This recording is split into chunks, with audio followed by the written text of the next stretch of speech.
Have you ever heard of the show SpongeBob SquarePants?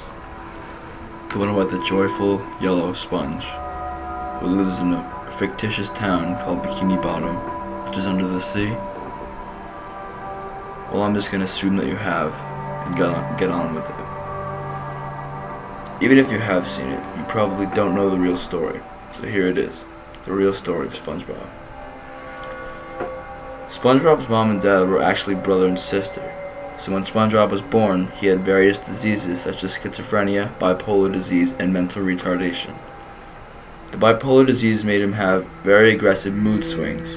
All of the kids at school knew about his disease and made fun of him for it.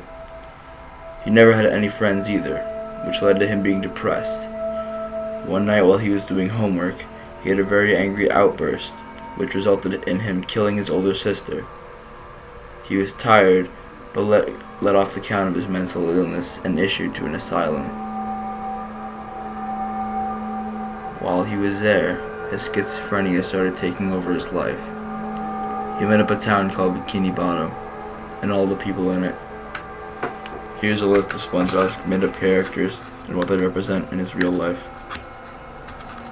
Patrick Star was made for him to represent his longing for a friend.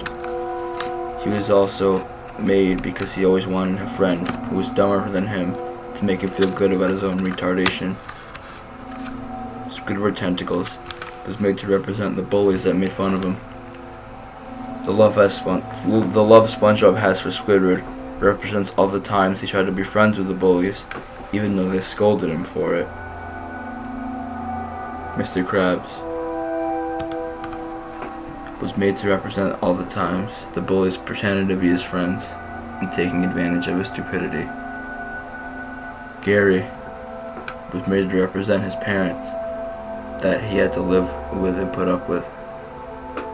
Sandy was made to represent his love for the most popular girl in school and his dream that she loved him back.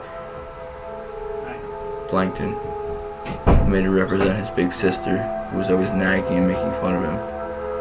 All things that led to her death. So there you have it. The true real story of SpongeBob.